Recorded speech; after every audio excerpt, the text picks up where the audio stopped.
শেরপুরের সীমান্তবর্তী পাহাড় এলাকায় খাবারের সন্ধানে আসা বন্য হাতির দল এখন নতুন সংকটে পড়েছে। ভাইরাল হওয়ার নেশায় কিছু তথাকথিত কন্টেন্ট ক্রিয়েটর ও উৎসুক মানুষের উত্তপ্তে ক্ষিপ্ত হচ্ছে বন্য হাতি। এতে বাড়ছে হাতি মানুষের দ্বন্দ্ব ও প্রাণহানির ঝুঁকি। শুধু তাই নয়, ফসল রক্ষার নামে বিদ্যুতায়িত ফাঁদ পেতে হত্যা করা হচ্ছে বন্য হাতিকে। শেরপুরের শ্রীবর্দী, ঝিনাইগাতি ও নালিতাবাড়ী উপজেলার পাহাড়ি এলাকায় খাবারের খোঁজে এক টিলা থেকে আরেক টিলায় ঘুরে বেড়ায় বন্য হাতির পাল। তাদের চলাচলের পথে বিঘ্ন ঘটাচ্ছে কিছু মানুষ। স্থানীয়দের অভিযোগ, সামাজিক যোগাযোগ মাধ্যমে ভিউ ও ভাইরাল হওয়ার লোভে কিছু কন্টেন্ট ক্রিয়েটর উৎসুক মানুষকে নিয়ে হাতির পিছু নেয়। এরপর হাতির কাছে গিয়ে পটকা ফাটানো, ঢিল ছুঁড়ে হাতিদের বিরক্ত করা আর সেই দৃশ্য ভিডিও করে সামাজিক যোগাযোগ মাধ্যমে ছড়িয়ে দিচ্ছে এসব কন্টেন্ট ক্রিয়েটররা। এতে আতঙ্কিত ও ক্ষিপ্ত হয়ে উঠছে হাতির পাল, ফলে বাড়ছে ফসলের ক্ষতি ও প্রাণহানির ঝুঁকি। তাদের স্বাভাবিক চলাফেরার যে গতিপথটা আছে, তো এই গতিপথটা রোধ করে দিয়ে সো কল্ড কিছু কন্টেন্ট ক্রিয়েটর। বেশ কিছুদিন আগে একটা হাতির নিচে পিষ্ট হয়ে একজন কন্টেন্ট ক্রিয়েটর মারা গেছে। এগুলো আমাদের সচেতন থাকতে হবে যে প্রাকৃতিক ভাবে তাদের কোনো ক্ষয়ক্ষতি না করা।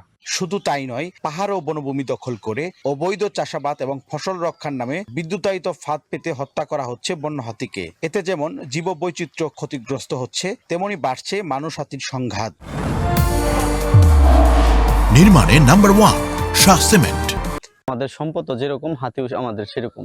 আর কথা হচ্ছে, হাতি আমাদের পাহাড়ের সৌন্দর্য। বর্তমান সময়ে হাতি তাড়ানোর জন্য বনের ভেতরে বৈদ্যুতিক তার সংযোগ করা হয়েছে। প্রাকৃতিক সম্পদের সাথে জড়িত যে বন্য প্রাণীগুলো আছে, এদের নিরাপত্তার জন্য আমরা পরিণামে বন বিভাগের কাছে আমরা কিছু আইন চাচ্ছি। পরিবেশবাদীরা বলছেন, ভয় দেখানো, বিরক্ত করা এবং চলাচলের পথ বিঘ্ন ঘটানোই শান্ত স্বভাবের হাতিও আক্রমণাত্মক হয়ে ওঠে। বনের জমি অবৈধভাবে দখল করে তারা সেইখানে চাষাবাদ করে থাকে। তো সেই চাষাবাদের যে করার পরে তারা তাদের ফসল রক্ষার জন্য ক্ষেতের চারদিক দিয়ে তারা ওই জিআই তারের মধ্যে বিদ্যুৎ সংযোগ দেয়। প্রশাসনের কর্মকর্তারা জানান, সীমান্তবর্তী এলাকায় নিয়মিত মাইকিং সহ এলাকাবাসীদের সচেতন করা হচ্ছে।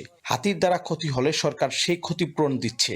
আমরা এই ক্ষেত্রে যে মাইকিং এবং উঠোন বৈঠক করে যে কন্টেন্ট ক্রিয়েটর নিরুৎসাহিত করার চেষ্টা করে যাচ্ছি, এবং এরপরেও যদি কন্টেন্ট ক্রিয়েটররা যে হাতিকে উত্ত্যক্ত বা বিরক্ত করে, আমরা যে আইনানুগ ব্যবস্থা গ্রহণ করবো তাদের বিরুদ্ধে। মানুষ যাতে হাতিদেরকে বিরক্ত না করে সে ব্যাপারে আমরা জনগণকে সচেতন করার কার্যক্রম অব্যাহত রেখেছি।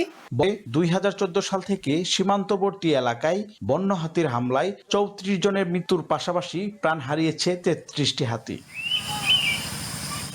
Shakil Murad, one news, Sherpur.